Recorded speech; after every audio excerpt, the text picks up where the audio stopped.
সদস্য বেগম দেশনেত্রী বেগম খালেদা জিয়া, আল্লাহ তার কবরটা জান্নাতের বাগান বানায় দেন। আল্লাহু আকবার বলেন। এখন বলবেন হুজুর আপনি খালেদার জন্য দোয়া কেন করলেন? এ মুসলমান, খালেদার জন্য দোয়া করতে হবে না। খালেদা জিয়া বেগম নেত্রী আমাদের কাছে দোয়া পাও না। আল্লাহু আকবার বলেন। কেন আমাদের কাছে দোয়া পাও না? এই দেশনেত্রী বেগম খালেদা বলেছিল, এ বাংলার জনগণ, আমার যদি মরণ হয় হবে রে জনগণ, আমার মরণ হলেও যেন এই বাংলার জমিনে আমার মরণ হয়। আল্লাহু আকবার বলেন। ঠিকই আমার আল্লাহ তাআলা তার দোয়া কবুল করেছিলেন। বেগম দেশনেত্রী বেগম খালেদা জিয়ার মৃত্যুটা কিন্তু বাংলার জমিনে হয়েছে, কথা কয় না, না ইন্ডিয়ায় হয়েছে। এখন আমাদের খালাম্মা, এই নূহ নবীর খালাম্মা, নূহ নবীর নৌকার খালাম্মা, এমন একটা ভয় তার ভিতরে ঢুকে গেছে। ভয়টা কি আজকে শুনে যান। কারণ আমার আল্লাহ তাআলা বলছেন, কুল্লু নাফসিন যায়িকাতুল মাউত। আল্লাহু আকবার বলেন। এই নূহ নবীর খালাম, নূহ নবীর নৌকার খালাম্মার ভিতরে ভয় ঢুকে গেছে। আয় আমার বান্ধবী খালেদা জিয়া ভিতরে রয়ে গেছে, আমার বান্ধবী খালেদা জিয়া রয়ে গেছে, কখন জানি আমারও যাইতে হয়। আমি যতই ইন্ডিয়ার ভিতরে মোদি মামার কাছে থাই না কেন, আজরাইল ঢুকতে কিন্তু সময় লাগতো না। এটা হ্যাঁ বিশ্বাস করে, কথা কয় না।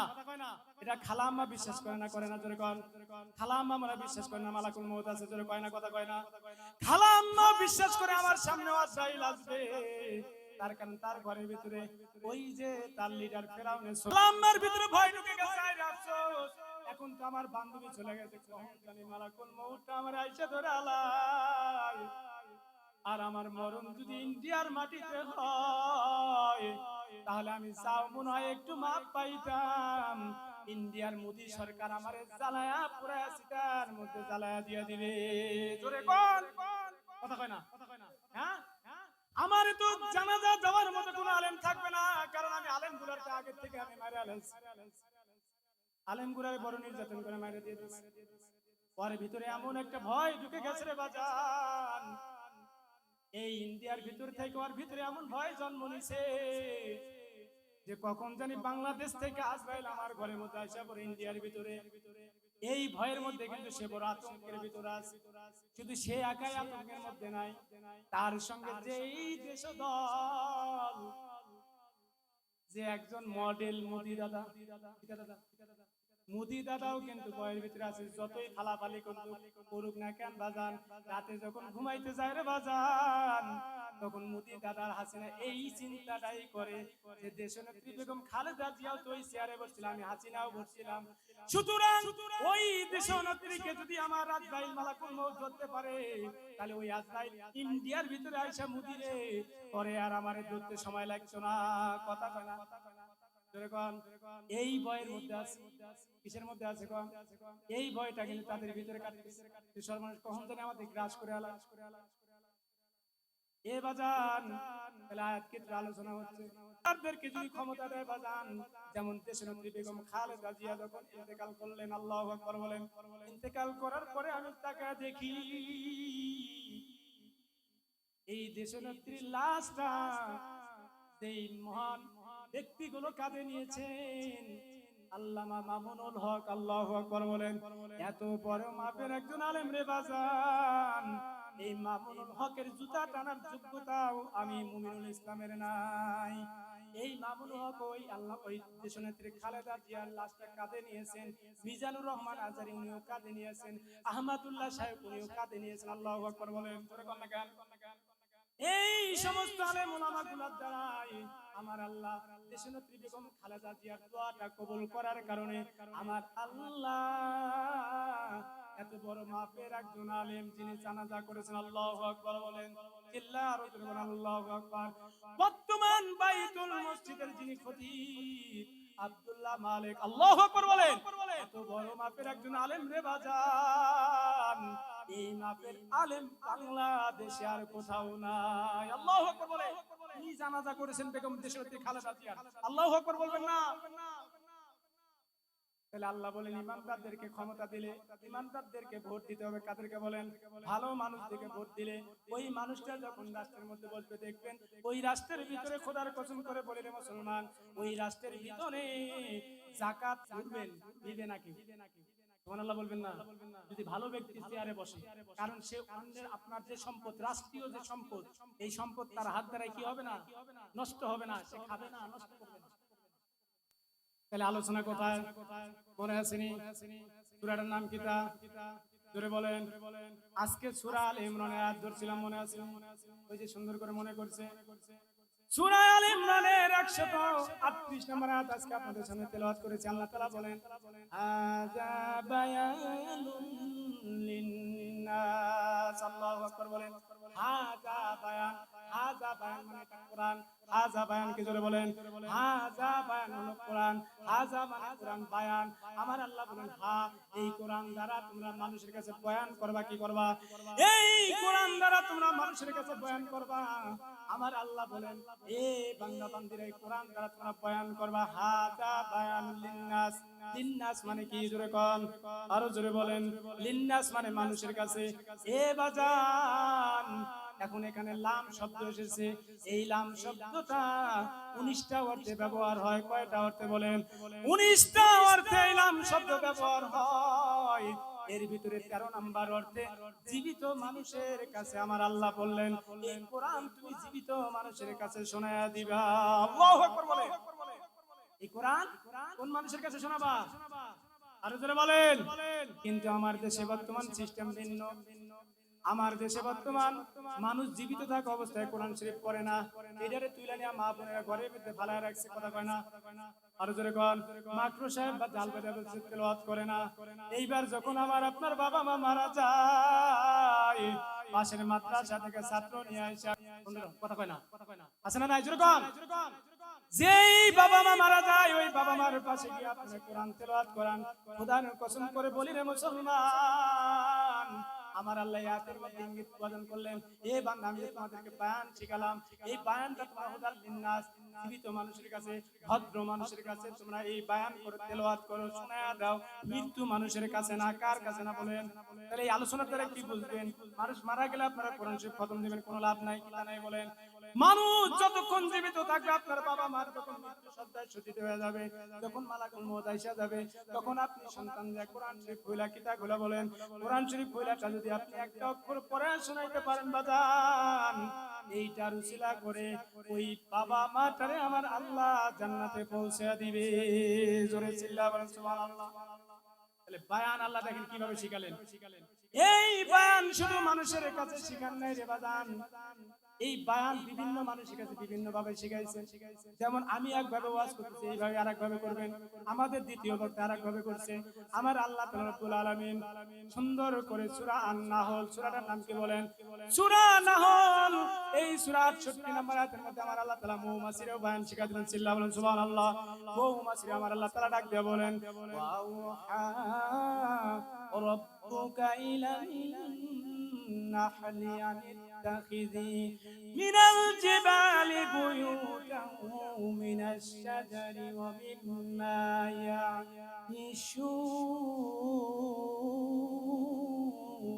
ইয়াইশুন। আল্লাহ মৌমাছিরও বয়ান শিখালেন। কি মাছি বলেন? মৌমাছি। সূরা নোট করে নেন, সূরা নাহল, সূরার নাম কি বলেন? সূরা নাহল আয়াত নাম্বার কত? 68। আয়াত নাম্বার কত? আমার আল্লাহ বলেন, ওয়া রাব্বুকা, এ মৌমাছি আমি তোমাকে বয়ান শিখাইতেছি শোনো। ইলান নাহলি আনিত্তাখিযি, আনিত্তাখিযি মানে মহিলা মৌমাছি ডাকতেছেন। আল্লাহু আকবার বলবেন না? এই আলোচনা আমি 4 দিনে শেষ করতে পারবো না, সংক্ষিপ্ত আকারে বোঝাচ্ছি। আনিত্তাখিযি মহিলা মৌমাছি আল্লাহ দায়িত্ব দিয়েছেন, বাসা বাঁধো। কোথায় বাঁধবে? মিনাল জিবালি বুয়ুতান ওয়া মিনাশ শাজরি ওয়া মিম্মা ইয়ারিশুন। এক নম্বরে তুমি গাছের ডালে, গাছের ভিতরে। কোথায় বলেন? আর জোরে কোন কোথায়?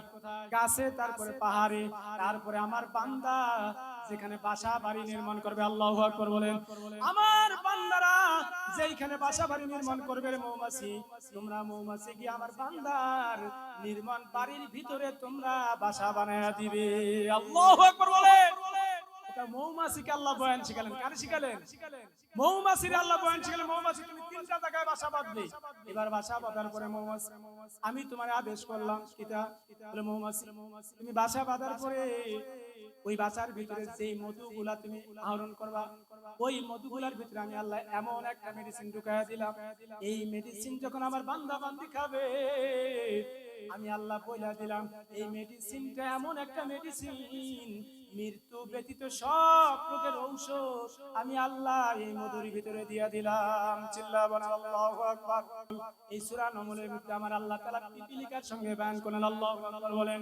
আমার আল্লাহ ডাক দেয়া বলেন সুম্মা কুল্লি মিন কুল্লিস সামারাতি ফাসলুকি সুবুলা রাব্বিকা যুলুলা ইয়াখরুজু মিন বুতুনিহা শারাবুন মুখতালিফুন। আমার আল্লাহ তাআলা রব্বুল আলামিন সূরা নমল 18 নম্বর আয়াতের মধ্যে বলেন হাত্তা ইযা তাও আলা ওয়াদিন নামলে ক্বালাত নামলাতুন ইয়া আইয়ুহান নামলু দুখুলু মাসাকিনাকুম লা ইয়াহতিমান্নাকুম সুলাইমান ওয়া জুনুদুহু ওয়া হুম লা ইয়াশউরুন। আল্লাহু আকবার বলেন। সূরা নমল মানে পিপিলিকা। আমার আল্লাহ পিপিলিকার সঙ্গে বয়ান করতেছেন। আমার আল্লাহ বলেন হাত্তা ইযা তাও আলা ওয়াদিন নামলি ক্বালাত নামলাতুন ইয়া আইয়ুহান নামলু দুখুলু। পিপিলিকার সঙ্গে আমার আল্লাহ বয়ান করলেন।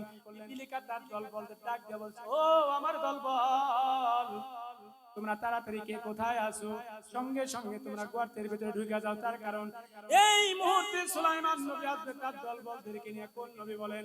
সুলাইমান নবী তার দল বলদেরকে নিয়ে যদি আসে রে পিপিলিকা তাহলে আমরা ছোট ছোট পিপিলিকা আমরা গর্তের ভিতরে যদি ঢুকে না যাই তাদের পায়ের তলে চাপা পড়ে আমরা মারা যাবো। আল্লাহু আকবার বলেন।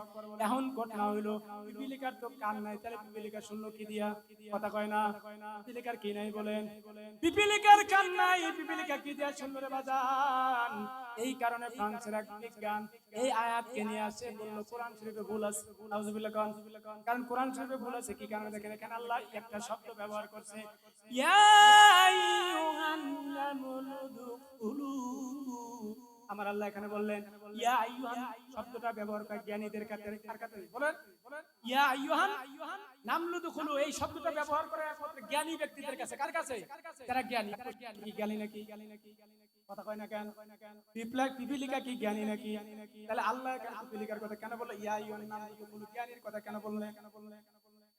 এই জন্য ফ্রান্সের গবেষক চিন্তা করতে এই পিপিলিকার ভিতরে কি কাজ? পিপিলিকার কান নাই রে বাজান। বিজ্ঞান রিসার্চ করে দেখে পিপিলিকার পা থেকে মাথা পর্যন্ত আমার আল্লাহ এমন একটা ভাইব্রেশন বানায়া দিছে এই পিপিলিকাই ভাইব্রেশনের মাধ্যমে তারা শুনতে পারে। আল্লাহু আকবার বলেন। পিপিলিকা কিসের মাধ্যমে শুনতে পারে? ভাইব্রেশনের মাধ্যমে পিপিলিকা আওয়াজ শুনতে পারে। এইবার বিজ্ঞান রিসার্চ করে দেখে আমরা মানুষ এত বড় মানুষ আমাদের পাকস্থলী একটা কয়টা বলেন? কিন্তু বিজ্ঞান রিসার্চ করে দেখে পিপিলিকা এত ছোট্ট একটা পিপিলিকা এর পাকস্থলী দিয়েছে দুইটা। সুবহানাল্লাহ বলেন। আমরা মানুষ আমাদের মাথার মগজের ভিতরে যে কোষগুলো আছে রে বাজান এটা গবেষণামূলক আলোচনা পারিয়ে বলতেছি না। ওই পিপিলিকার মাথার ভিতরে আমাদের মগজের কোষের চাইতে 2.5 লাখ বেশি কোষ ওই পিপিলিকার মাথায় আছে। আল্লাহু আকবার বলেন। আমাদের মাথার মগজের কোষের চাইতে 2.5 লাখ বেশি মগজের কোষ ওই এত ছোট্ট একটা পিপিলিকার মধ্যে দিয়েছে। এই কারণে এখানে ইয়া আইয়ুহান নামলু দুখুলু আল্লাহ পিপিলিকাকে জ্ঞানী বলছে। সুবহানাল্লাহ কইবেন না? এটা কইছে জ্ঞানী কইছে। এখন আমার মূল আলোচনাটা হচ্ছে এখানে মৌমাছির কথা আর পিপিলিকার কথা কেন বললাম? এই তো আলোচনার বার শেষের দিকে আসতেছি। একটু খেয়াল করে দেখেন, আপনারা একটু চিন্তা করে দেখেন মৌমাছিগুলো যেই বাসার ভিতরে থাকে দল ছাড়া থাকে না দল নিয়ে থাকে? কথা কন। দল ছাড়া থাকে না দল নিয়ে থাকে? দল বল একত্রিত এক জায়গায় কামড়া কামড়ি ব্যথায় থাকে না নাই? জোরে কন। এ বাজান এখন একটু চিন্তা করে দেখেন পিপিলিকা গুলা যেখানে থাকে দল ছাড়া থাকে না দল বাইরে থাকে? জোরে কন। জোরে আওয়াজ দিয়ে কোন দল বাইরে থাকে না দল ছাড়া থাকে? একটা শিক্ষা নেওয়া দরকার। শিক্ষাটা কিটা? ওই পিপিলিকার মৌমাছি যেমন দল বল বাইরে থাকে আর আমরা মানুষ ভাই ভাই আপন মার পেটের ভাই এক ভাই আরেক ভাইয়ের সঙ্গে থাকতে পারি না। কথা কয় না? কথা কন। হ্যাঁ থাকতে পারি? বনে না। অথচ মৌমাছি দেখেন তারা একাই একই সবগুলো একই জায়গায় থাকে আর আমরা মানুষে ভাই হয়ে ভাইয়ের সাথে বনে না, এটা বনে না। আল্লাহ এই কথাগুলো এখানে এসএমএস করেছেন, বান্দা তুমি একটু ফলো করে বিলেকের দিকে, তুমি একটু মৌমাছির দিকে তাকাও, তারা যেভাবে দলবদ্ধ হয়ে ঐক্যবদ্ধ হয়ে থাকে বান্দা, তোমরাও এইভাবে দুনিয়ার জন্য যতদিন হায়াত পেয়েছো আমি আল্লাহর পক্ষ থেকে তোমরা এইভাবে দলবদ্ধ হয়ে থাকবে। আল্লাহু আকবার বলে। রাগ করতেছেন কেন? হ্যাঁ, চাকরি তো আমার যাইবে, আপনাকে যাইবে 11টা বাজে।